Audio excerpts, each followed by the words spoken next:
ndagomba gusangira namwe ico noba nise ingingo canke amalwa canke amategeko y'imwemu agenga umuntu w'imwemu kugira ngo agendere mu kuganza hano muri nose.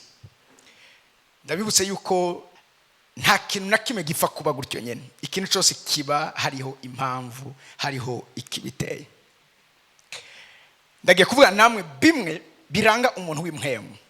Mugabo hagati aho igicapo c'ico Imana yifuza nuko ishusho ya Kristo muri twebwe iremwa. Mu Kirundi akoresha kuremwa, mugabo mu Congereza avuga ko iba develope. Donc birashoboka ko ushobora kuba uri umwana w'Imana mugabo ishusho ya Kristo itari develope muri wewe, idakomeye muri wewe, idafise igicapo kizima kishobora kugaragarira umuntu wese. Turiko turavuga umuntu w'imwemu. Umuntu w'imwemu ni umuntu ashobora kugera ahantu adevelopa l'homme spirituel, adevelopa umuntu we w'imwemu, aho uba umuntu ari sensible kubijanye n'imikorere yose ya mwemu w'Imana, aho utaba umuntu apfa kwasista ama evenement mugabo atigeze aya participamo mu kuyategura. Iki ni kintu gikomeye cyane tubwirizwa kumenya neza ko ubundi mu gicapo c'Imana ahantu turi spirituellement n'ahantu hari ikoraniro rikuru, ico bita ikoraniro rikuru ry'Imana. Ahandi bavuga ko ari nk'inama shinga amateka y'Imana. Mugabo kandi novuga ibijanye n'ugwego rujejwe ibijanye imikorere y'ubwami bw'Imana, yaba mu buryo butaboneka no mu buryo buboneka. Dusomye naho iriyerekwa riva impagato y'Abaheburayo 12, dusome dore ku murongo wa 19. Numva no hera ngaho nyuma cyatuza gatoya. Disova ngo ntimwegereye umusozi wokogwako waka umuriro, kandi ntimwegereye umwiza umuzimagiza n'umuzitanya n'igihuhuta. N'inzamba ivuga n'ijwi ry'amajambo abaryumvise byinginga kutabwigwa irindi jambo. Next. Kuko batabashije ivyagezwe, they staggered back under God's command. Kubera iki ivyo batabibashije, hari ikintu batakoze neza, hari ahantu babaye abanyantege nke, hari ahantu umuntu w'imwemu atashoboye kugera. Umuntu w'imwemu ntahabwa, munyubirize neza ama suggestion, umuntu w'imwemu ntahabwa ivyifuzo, umuntu w'imwemu ahabwa amategeko. Umuntu yamaze kudevelop umuntu w'imwemu, iyo Imana ivuze ntavyumva nk'icifuzo, ariko yumva neza ko icifuzo c'Imana ari itegeko ry'Imana. N'abantu munyumvirize neza, ivyo babwirwa, ivyo bamenya babikoresha cyane babibamwo, babifata nk'amategeko bahawe yo gushira mu ngiro, babitahura batabitahura. Simisi cyose Imana ikubwira uteza kuba ushoboye kugitahura, mugabo hari igihe Imana ikubwira ikintu udashobora gutahura. We nk'umuntu w'imwemu icyo usabwa, nimba udashobora ushobora kuba waradevelop umuntu wawe w'imwemu, uragikora utazi kiza gukurikira, mugabo Imana mu nyuma ikakubwira igituma ico kintu yakigukoresheje. Dufise abantu kubera agasivire no kudakuza umuntu wawe w'imwemu, akene gukora ibintu yabanje gutahura. Umuntu ashobora kugera ahantu atahura ibintu nuwamaze kudevelopa l'homme spirituel, nuwamaze gukuza umuntu we mu buryo bw'imwemu. Ni wa wundi amaze kugera ahantu atahura neza ibijanye no guhishurirwa, kuko ibijanye no guhishurirwa ntivyagenewe abana kuko twakibona mu mwanya, ariko n'abantu bageze ku rugezo aho ishusho ya Kristo iba bien formée muri bo. Mucyongereza avuga ngo the image of Christ is fully developed in their lives. Niko ngo iyo shusho yarabaye develope muri bo, abo bantu ivyabo nivyo vy'Imana, ribamwe Imana ibwira ngo yabwiye Mose ngo genda ndakugize nk'Imana imbere ya Farao. Aba n'abantu abagizwe no rugezo bameze nk'Imana mu maso y'Abafarao, bameze nk'Imana imbere y'abakomeye n'abahambaye n'abami bo mwisi. Hano hantu Imana idushaka, aho bagendera mu byo ijuru ryavuze, ivy'ijuru ryashinze, babitahura batabitahura. Ariko icyo bazi ni kimwe, urazi ni kenshi mu rugendo ngendanye n'Imana, Imana ihora imbwira ibintu ntashobora gutahura uwo mwanya, mbwa nkabitahura ngeze imbere. Numva amen yanyu. Haleluya. Kandi muri ugo rugendo Imana imigenda duza bar hejuru, kubera irakene ko mdevelopa umuntu wanje w'imwemu.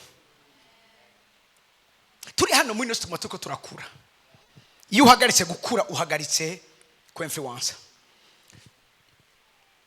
Iyo uhagaritse gukura, uhagaritse dominion yawe.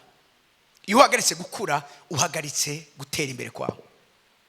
Nico gituma iki ni kintu ushaka guchallenging umuntu wese muri kino kibanza, yuko amigeje uri kuritoza gukura spirituellement. ugasyeja mu nama nkuru uhoraho abarira Mose ati raba nkugize nk'Imana. Then the Lord said to Moses, pay close attention to this. I will make you seem like God to Pharaoh. Uyu n'umuntu wo misezerano rya kera. Mbega umuntu wo misezerano shasha bimeze gute? Ndaza kubereka ahandi no sirwa ko hano vyabonywe na Farao. Mugana mu misezerano rishasha hari abandi babishingiye intahe. Bike kivuga ngo Eliya ari umuntu ameze nkatwe. Mugabo arugara ijuru. Ntigarekura imvura. Yari umuntu nkawe nanje. Bisobanuye iki? Eliya ya developye umuntu we w'imwemo. Hama agera ahantu ashobora gusyeja muri conseil y'ijuru akabwira Imana ati Imana fasha ingingo yo kugara ijuru ntisubire kure kuri imvura. Urazi suwari wose namatiko ndabivuga. Imana yararemye ibintu vyose. Muga ibintu vyose ntibyari bwabe ibintu bitangura gukora cyangwa biri opérationnel umuntu n'imvura bitaratangwa. Magatoya itanguro kabiri ku murongo wa 4. Hari ibintu Imana ishobora kuba yaremye mugabo ntibibe opérationnel bitewe n'iki? Nuko hariho amategeko y'imhemu ataraje en vigueur. Umugisha w'Imana ukaburi ngaho mugabo atabuze mugira. Ni gicapo cha Kristo ari mu bwato mugabo umuyaga imipfunda irikira kubita ubwato baterera ibintu hanze. Urashobora kuba ufise utanga ubuzima muri wewe mugabo ataca ariko aragukorera atari kubera ko ari umunyantege nke kubera ko utamenye kungene wactive gukora kwiwe.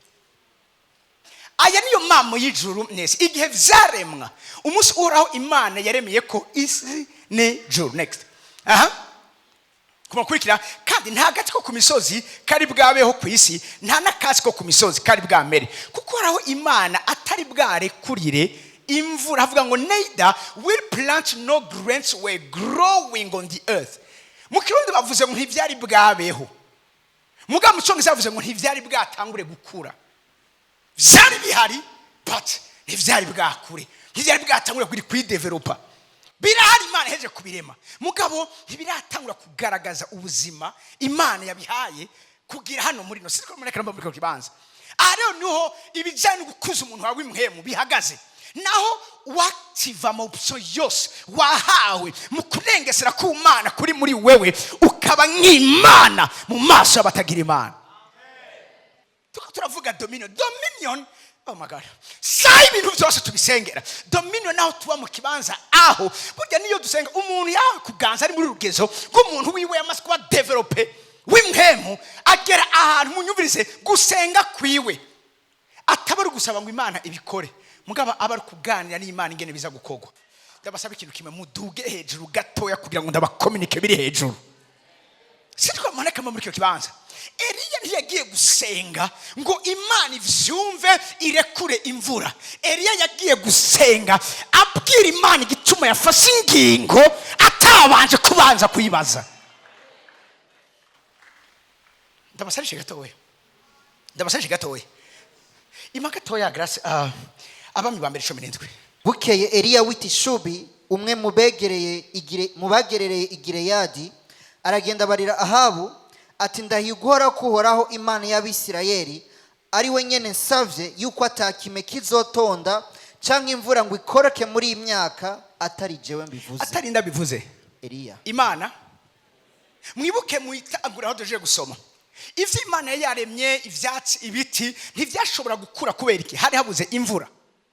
Vyumvikana ko imvura yaje nk'inyishu kubijanye n'iremwa ry'isi. Imvura yaje nk'inyishu yo gutuma ivyo Imana yaremye bibaho uko Imana shaka bibaho. Ariko haraje umuntu yitwa Eliya, haraje umuntu w'itishubi agenda abwira umwami aramubwira mfashe ingingo ko guhera uyu munsi atamvura atanikime kizosubira gutonda hano ku isi atari ndabivuze atari jewe ndabivuze. Ntiyavuze ngo atari Imana nta namwe ari Imana rigeze imubwira nta namwe ingingo Eliya yayifashe kubera Imana. Iyi ni ingingo Eliya ubwiwe yifatiye. Haleluya. Uyu n'umuntu biri kimbwira ngo yarafise imhemu yuhoraho kuri we. Imhemu yuhoraho si imhemu yera. Imhemu yuhoraho ni imhemu imwe igize ugukora kwa mhemu yera. imwe mu y'uhoraho ni iki? Imwe mu y'uhoraho ni autorité, ni notoriété. Naho imana iguha prééminence, naho imana iguha supremacy, naho imana iguha kuganza ku buryo icyo uvuze imana itemera ko gikorokera hasi. Iyo ukivuze ukivuga uri mu ntege nke, ukivuga uri mu nkomezi, imana iragifata ikacyambika umubiri kigaheza kikabana. Narizi ko mfise abantu bimwe ariko mfise ko ndavuga. That's the spirit of lordship. Imwemu y'uhoraho ni mwemu umviriza ikorera cyane cyane kenshi ku baganza, gukadira abaganza, kwimika no kwimikura. Ni mwemu y'ibijanye na kingship, the realm of kingship. Ni mwemu ikorera ahantu hafatigwa ingingo. Ishengero ryaratakaje imyaka myinshi mu gukora muri kino kirere, ariko niba imana tugiye ku mwaka n'umwaka wo kuganza, nuvyumve neza ko hariho ba Eliya imana igiye guhagurutsa muri kino kibanza. Narimuze hariho ba Eliya bo kumusaga imana igiye guhagurutsa, hariho ba Eliya bo mu Kanyosi imana igiye guhagurutsa, hariho ba Eliya bo mu Nyakabiga imana igiye guhagurutsa, hariho ba Eliya bo mu Kanyosa mu Kibenga Kinindo, hariho ba Eliya bo mu Ngagara, hariho ba Eliya bo mu Kamenge imana igiye guhagurutsa kugira ngo basubize ku murongo abami bo mu isi. The spirit of lordship. Habwira Ahabu ndakurahiye, wowe urinde uja kubwira umwami ngo ndakurahiye, fasha ingingo. Babwira ikintu kimwe, iyo ibi bintu bitaza kuba Eliya Ahabu yari kumuyicira.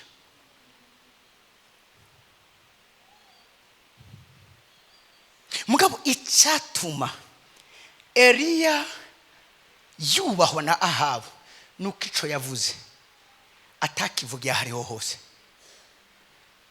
Eliya yari umwe mu bagize conseil spirituel y'ubwami bw'Imana. Yaravuze ingingo mugakora ko bamuzi bazi ico yarungiswe gukora, baravuga ntavyo twavuganye, mugabo surema ko araza kuduhamagara atubwire gituma yabikoze. Nico gituma Eliya ahejeje gufata iyi ngingo yaciye aja mu masengesho. Ntiyagiye kwinginga Imana ngo Mana nteturura Mana. Iyo umuntu agisenga amasengesho yo gutetururwa n'Imana, uyo muntu ntaba arinjira mu kirere cyo kuganza. Gute Imana guteturura? Abi Imana iteturura ni babandi bakiri hasi. Babana. Haleluya. Ariko abo ndiko ndavuga ni babandi basieja. Ni conseil d'administration spirituel yo mu bwami bw'Imana. Bicara bakavuga ati uyu munsi tugomba twige, sibijanye no gutetururwa, simaramare Imana, sibijanye n'ivyo, nibijanye no kwiga ibijanye n'ubuzima n'imibereho y'abene gihugu.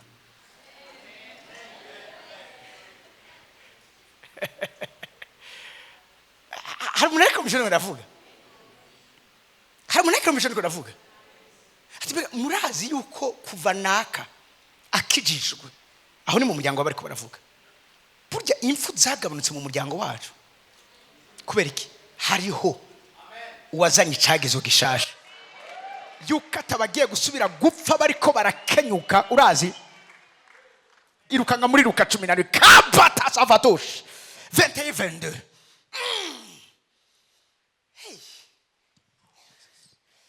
Luka 11:21 haravuga ngo umuntu w'inkomezi afise ibigwanishwa iyo ateramiye urugo rwiwe ibintu vyiwe biba mahoro. Umuntu w'inkomezi, when a strong man like Satan is fully armed and God is palace, his possessions are safe. Ariko twebwe aseho biri. Next verse. Ariko umurusha inkomezi iyo aramutse amuteye, someone stronger attacks and overpowers him, strips him of his weapons and carries off his belongings. Babwire umuntu wa mbere bavuze akomeye ni Satani. Yaje akanyaga ko Satani ivyo afise sivyo Imana muhezagije. Satani ivyo afise nivyo yagiye yiba abantu. Yohana 10:10 igisuma nikizanwa n'ikindi atari kwiba. Satani yarivye atari ivyo yayisha, atari ivyo yatikije, ari kunda mu rusingomezi. Uwo ndiko ndavuga nugiye ku developer umuntu we w'impemo iyaramutse amuteye. Ibavuga ngo yaramutse amwivuna. Ntiturabo kwivuna, turabo gutera. amen. Meze neza ndababwire neza, amen. Neze kandi ndababwire neza. Nivyo kuri 20 he's a strong man. Bibiri iramurokoneza nk'umuntu akomeye azigama ivyo afise. Nimba muri famiye yanyu abivye ubuzima bwiza araburinda, nimba muri famiye yanyu abivye amagara meza arabirinda. Ariko hari undi muntu amurusha inkomezi, hari undi muntu yavutse ubwa kabiri, hari undi muntu yuzuye muhemu yera, hari undi muntu akorana n'Imana, hari undi muntu wundi. Hallelujah. Who is stronger than him? Akomeye kumuruta. Nubwo yamaze imyaka arinze neza, ivyo yagiye yiba batandukanye. 2025 hari abantu bagiye gushiraho akaburungu, hari abantu bagiye kuvuguruza amategeko n'amahudonanse amaze imyaka n'imyaka ariko arakora ku buzima bw'abantu. Mbega ba bantu baba bari muri kiro kibanza ngumva ameni yabo imeze neza. Hari abandi bantu biteguye, hari abandi bantu baje. Bibiliya muri Matayo ubwiye ngo umurusi inkomezi yaramutse amuteye akora iki? Aramunesha akamwaka ubwa mbere na mbere ivyo agwanisha vyose. Ivyo Satani yahoze akoresha mu kugwanisha, ivyo kese arakoresha urupfu, ivyo kese arakoresha indwara, ivyo kese arakoresha ibitandukanye. Twebwe tugiye kumutera, tugiye kubanza kumwaka ivyo yahora akoresha. Nimba akoresha ubukene, nimba akoresha ubupfuvyi, nimba akoresha amagara mabi, nimba akoresha intege nke, nimba akoresha urupfu, avyo ngo amwaka ivyo agwanisha. Ivyo Satani vyose yaramaze igihe ariko aragwanisha. Hariho ba Eliya biti Shubi bagiye guhaguruka, hari abana b'Imana ku mugabo w'Imana nzima Imana igiye guhagurutsa.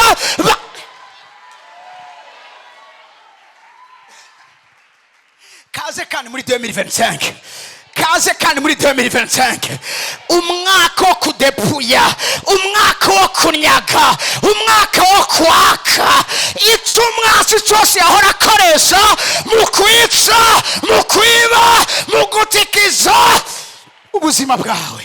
Numva ameni yanyu muri kiro kibanza.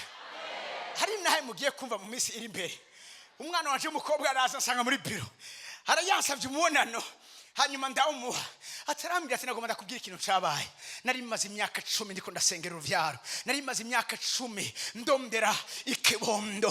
Atariko ku munsi wakora igikorane cy'ubugingo busagutse, ati Imana burya kiya gikorane yakigukoresheje ku bwanje, kijya cyari gikorane cy'uwanje. Nabwiye umugabo tujane, turajana tutangura kuvuga ivyanje, uvuga ivyambayeko. Ati cyo genda akira, ndizera neza ko umuntu ariko aravugwa ari jewe. Atapote numvise ntameze neza, ngenda kwa muganga, bampimye baca basanga hari icabaye, hari icakoretse, hari icafashe ikibanza. Haleluya. Arambwira ngo ubu ngeze ku mezi niba ntihenze 6. Arambwira ati nashaka kubikubwira imbere yuko uzovyumva. Hari Imana yankoreye, hari Imana yankoreye. 2025 ni muze mu mwaka waho Imana igiye kugira ico ibakoreye. Umwaka wo gukorerwa n'Imana, umwaka wo kuganza, umwaka Imana igiye kugufumbatisha. Icyo wahoze igihe uri kuraririra, icyo wamaze igihe uri kurasengera, icyo wahoze wisonzeshereza. Umwaka wo kuganza, umwaka wo kuganza, n'umwaka wo kuganza kama davarosha, n'umwaka wo kuganza. N'umwaka wo kuganza. Nta jambo nari mu ryabo rizokorokera hasi. N'umwaka wo kuganza. Nta cyifuzo na kimwe cyawe Imana itazoshitsa. N'umwaka wawe wo kuganza. Uno mwaka ndakubwiye kugiye kwaguka, nuvyumve ko ari Imana ikiravugana nawe. Igihe umaze uri kurizunguruka ko icyo gihe kigiye kurangira, Imana igiye kukujana hiyaguye, Imana igiye gushikana hagutse. Rehoboth irabarindiriye, Rehoboth irabarindiriye, Rehoboth irabarindiriye. Ahiyaguye. Urazi gituma Isaka yahize Rehoboti nikora ko cyari kibanza abansi bo badashobora gushikamwo. Nimba abansi bakigushikira turashikire Rehoboti yawe ni wayinjira ntibikunda ko bahagera. Nindakibona sindagifata. Barabibona ariko ntibabifata ntibabishikira. Impari nikivuguruza umugambi w'Imana ntigishobora kuhashika. Rehoboti n'ahantu abansi bahawe bavuga ngo araturengeye, araturuta niwe wo kutuganza. Ahiyaguye si ibijyanye gusa n'ikibanza kinini, ahiyaguye n'ikibanza cyo kuganza. Hata muntu n'umwe ashobora kubahuka, narivuze kubahuka ngo aze agira icyo akoze, agira icyo avuze. Urazi hari ibibanza hano muri nose abantu bubahishije atari uwo wese ashobora kuhavogera no kuhegera. Siko mareka ranyuma. Haleluya, haleluya. Abantu bagarukira kure ntibegera kubera iki? Aho hantu nahiyaguye. Amavuta yawe abe ayategerwa, umugabo wawe abe utegerwa. Naho turi mu gihe kigoye cha TikTok na bahita guteyani na Snapchat, uravyumva na vya bindi vyose uravyumva. Umugabo wawe ntiyegegwe, umugore wawe ntiye. Siko abantu bakiri muri kilo kibaza ngumva mbene yabo. Haleluya, haleluya.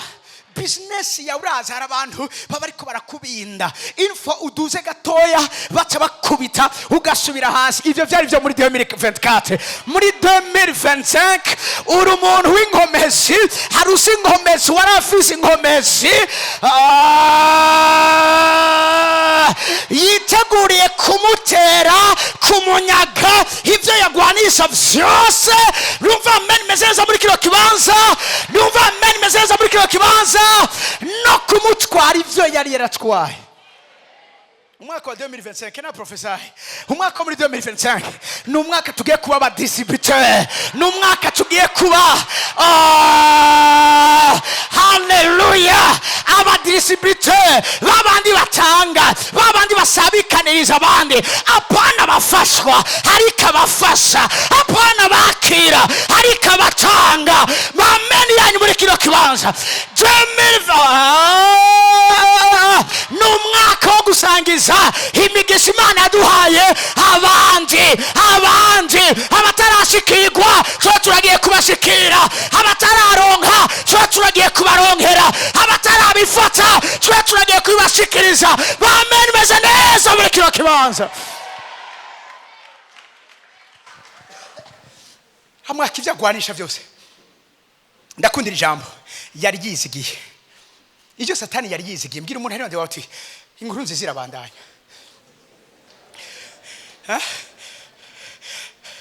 Utamakuru meza arabandanya kuvugwa. Birifuze ngo ijyo Satani yari yizigiye. Apana Putin yari yizigiye. Apana Hezbollah yari yizigiye. Apana Hamas yari yizigiye. Satani, haleluya, yarabizi neza ati iki ndacizeye, iki kizoba detruiza gushika kurunganwe rushika 10. Yaravyizigiye iki kizokwama kibashingira karimbi n'imiburiburi muri deseni twinjiyemo. Yihuse kuvuga, birivuga ngo akamwaka ivyo agwanisha byose yari yizigiye. Apana ivyo arivyo byose vya bindi azi neza ati iki. Urazi Putin arizigiye, uravyumva amabombe nucleaire yiwiwe arazi neza amwe yo yirekura. Hariyo yise Satani wa kabiri, Satan 2. Yavuze ati igi ishobora guhanagura Ubufaransa. Umva ravyizigiye. Nicyo gituma akora ivyo arekera parce que arafise ivyo yizigiye. Na Satani hari ivyo we abona ko yizigiye. Ati mwifise wa muruzi mu muryango wiwe ugenda mwizigiye, azokwama ariko uravyumva arabononera. Yaramwizigiye mugabikigiye tugiye kumwaka ivyo ari yizigiye. Haleluya. Bigi tuvuga ngo amaze kwimwaka agacagira iki agaca abigaba. Ikintu umwami wanje yakoze amaze kunyaga Satani ivyo yari yaratwaye vyose Adamu wa mbere. Ndakunda ijambo ry'Imana ivuga, aravuga ngo nahawe ububasha ubushobozi mwijuru mu isi no munsi y'isi. Arababwira ngo uko nabuhawe namwe ndabubahaye. Cyo gituma Yesaya yari yaravugisha avuga ngo ubutwari, authority bizoba ku bitugu vyiwe. Ibitugu sumutwe, Kristo n'umutwe, twebwe turi umubiri wiwe. Avuze ngo ubutwari buzoba ku bitugu vyiwe. Ni kuvuga mu majambo ubutwari bwiwe, autorité yiwe, ubushobozi bwiwe buzobaho pose ku ishengero ryiwe. The church. Dico gituma Yohana na Petero babonye ca kimuga batarinze barasenga, bavuze ati turaba neza, nta nzahabu nta feza uko nivyo wari witeze ko tuguha, mugabo ivyo dufise turabiguha. Oh God, ico mfise ndakiguha. Yari afise iki? Yari afise dominion, yari afise kuganza hejuru y'ubumuga, hejuru y'ubugwaye, hejuru ya karonda, hejuru y'ibintu vyose. Aramubwira mu izina rya Yesu, haguruka ubu nyene. Ntiyamusenge ngo Mana gira ubuntu, yatanze itegeko ngo maze nyamuntu yaramugaye arahaguruka. Yahagurutse kubera ko Petero na Yohana bavuze ngo haguruka. Ntiyahagurutse ko ashaka guhaguruka, yari yavyifuje kera mugani vyigeze bikunda, mugabo yahagurutse kubera ko hari umuntu avuze ngo haguruka, kubera ko hari umuntu atanze itegeko. Sinzi ko umuntu yakaremva muri cyo kibanza. Ubushobozi Petero yagenderamo yakoreramwo ubwo nibwo natwe dufise. Ibintu bigiye guhaguruka ko tuvuze ngo bihaguruke. Ivyamazi vyicaye vyari birindiriye wahawe kuganza kugira bibwire ico bikora. Narizi ko abantu bari kumvisha ndiko navuga muri cyo kibanza. Ndakubariye mu izina rya Yesu Kristo Munyanazareti, rise up and walk. Hiva ngo wa muntu yari yicaye agera iki? Arahaguruka. And men's feet and ankles were instantly healed and straightened. Birakomera vyakomeye kuko ari umuntu avuze ngo haguruka. Next verse. Mawiti ndakunda kino kintu. 2025 n'umwaka wo kubaduka.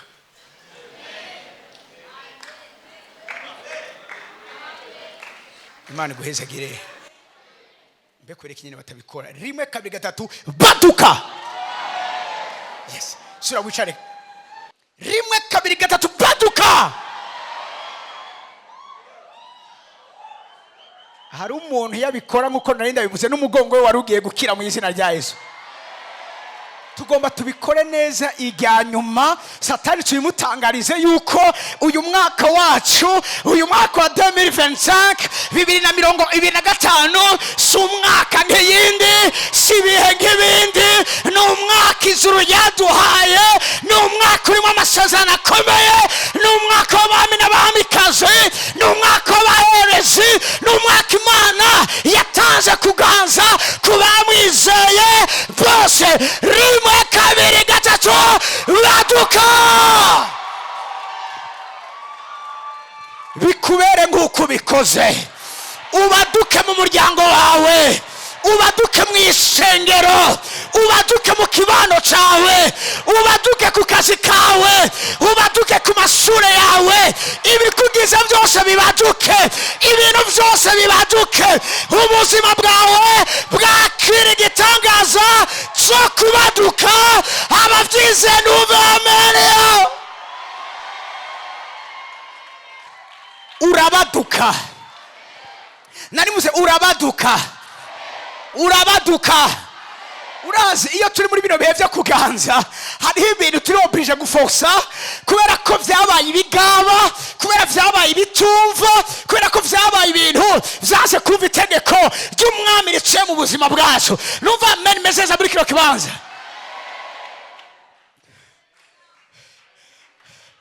Ntitugiye kubaduka gusa, n'ivyacu byose biragiye kubaduka. Nari muze n'ivyacu byose biragiye kubaduka. mucongizi bakoresha ngo he jump up, birasimbagurika. Oh God, sinzi ko umuntu herekana va muri kino kibanza, birasimbagurika, ugiye gusimbagurika, ugiye haleluya, haleluya, haleluya.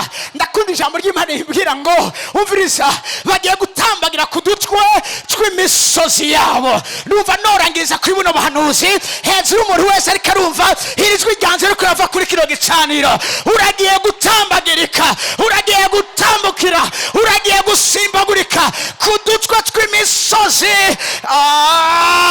Ibyawe biri hejuru, uragiye kubishyira munsi y'ibirenge byawe, uragiye kubisimbirako, uragiye kubitambukirako, uragiye kubyasuje twisa munsi y'ibirenge byawe, kuko uyu ni umwaka wawe, uyu ni umwaka wawe wo kuganza, ni umwaka wawe wo gushyira satani munsi y'ibirenge byawe, ni umwaka wawe wo kwisubiza ibyo wanyazwe, kwisubiza ibyo watwawe, kwisubiza ibyo wibwe. Ndashaka kumva kamo k'intsinzi muri kino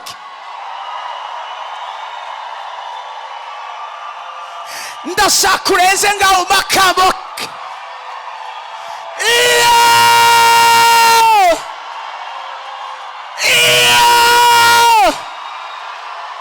Hallelujah. Uviriza, ivyari vyarakugariye bikumbure biguha inzira, bitaguhaye inzira turabicako, urabicako. Narivuze urabicako, urabicako. Ninde yohagarika ab'Imana yahaye kubaduka? Ninde yohagarika abo Imana yahaye gutambagira ku dutwe tw'imisozi yaho? Reka nangize kuri kino kintu. Uhoraho umwami niwe ngomezi zanje, niwe ahindura ibirenge byanje nk'ivy'impongokazi, niwe ahindura ibirenge byanje nk'ivy'impongokazi, niwe ahindura ibirenge byanje nk'ivy'impongokazi. Impongokazi ikora iki? Azoma gutambagira ku dutwe tw'imisozi yanje, azoma gutambagira ku dutwe tw'imisozi yanje. Hallelujah. Icyadugije umutwe cyose cy'ubuzima bwawe, uyu ni umwaka wo kugishira munsi y'ibirenge byawe. Ahindura ibirenge byanje nk'ivyiki, nk'ivyiki, nk'ivyiki.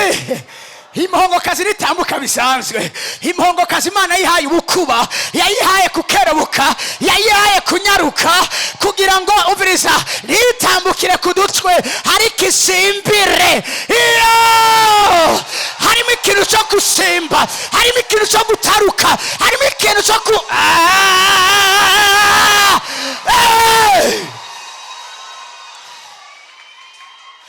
Hallelujah, hallelujah, hallelujah.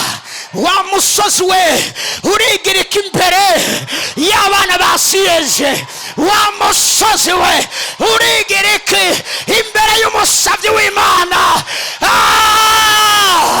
Hallelujah. Ugiye gucikira amatabi imbere yiwe, ugiye gucika indava y'ibirenge vyiwe. Icyo ni Imana iguhaye, icyo ni Imana iguhaye, icyo ni Imana igupfumbatishije, icyo ni Imana iguhaye kugenderamo.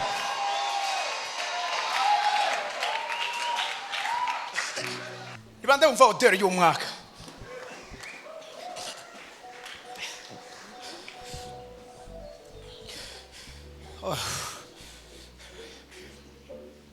Reka tubikore k'igikorwa cy'ubuhanuzi. Ndabira umuntu mu maso ari iruhande yawe juste gatoya imisegonda 3. Ndagusaba mumbarira uti gumana neza iyi shusho uri kurabona, kugira ugumane ino souvenir.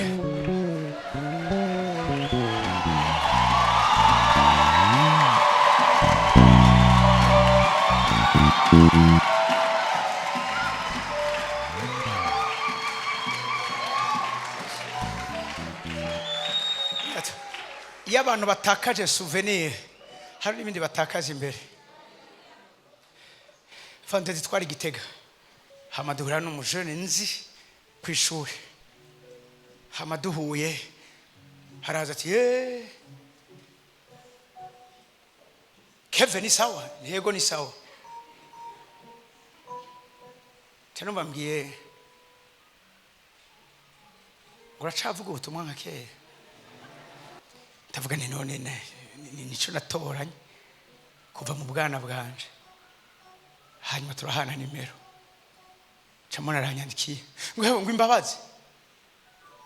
Burega ngo sinamenye ngo kari wewe nahora nkwirikirana.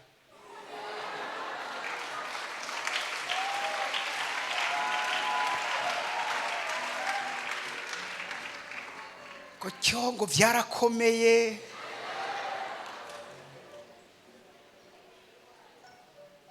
Bakabigira kenshi batura.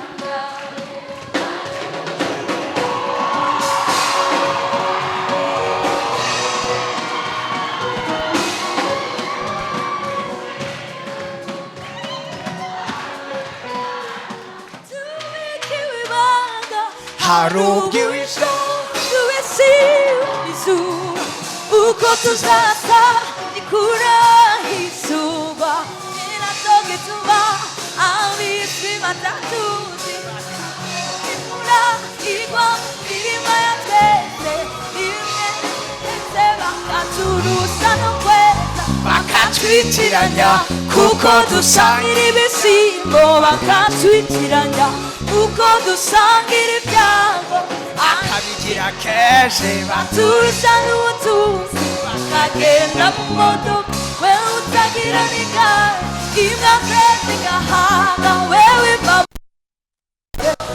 arikura ikira hari igihe kimwe bizasobanuka ko abana b'Imana tugahagarara hora ceceka ihorere tuva guhorera kumucaye tuva ibiri agaruka nshuti ihangare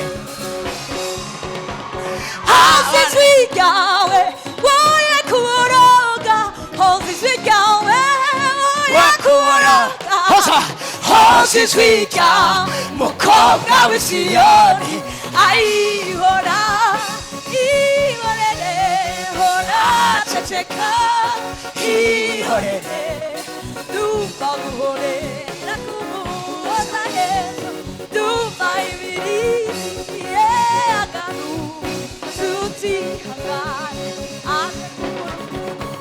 abana b'Imana tubika ibibanga hari ubuhisa tuwisiga imizu abana b'Imana tubika ibibanga hari ubuhisa tuwisiga twese hamwe uko tuzasa ikura hisuba ninacho gituma abisi batatuzi akabomigura higwa mu mirima ya twese rimwe na rimwe neza bakaturuza no kwe bakatwitiranya kuko dusangira ibishimbo bakatwitiranya kuko dusangira ibyago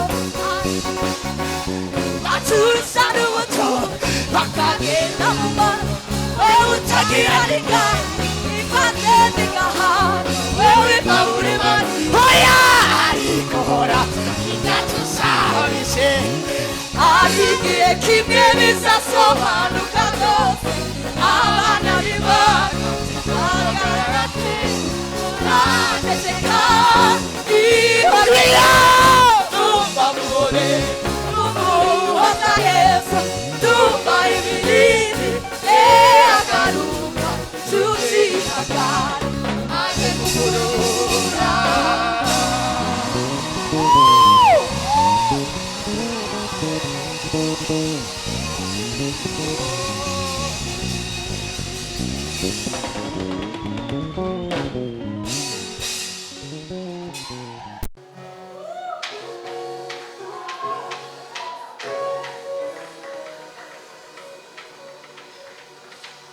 unamise amaso yawe. Mana turagushimiye kandi turaguhaye icubahiro. Vyawe ntibiserangurika, birengeye gutahura kwacu. Ndagushimiye ku byo ukoreye abana bawe. Turiko turapfa kuririmba gusa, ibirenge vyacu wabihinduye nk'ivy'impongokazi. Uduha gutambagira ku dutwe tw'imisozi yacu. Ndagushimiye ko yari umugabane abana bawe bagiye kugenderamo. Urakoze, turagukuriye ubwatsi. Hallelujah. Tumukomere andi mashi yandi menshi.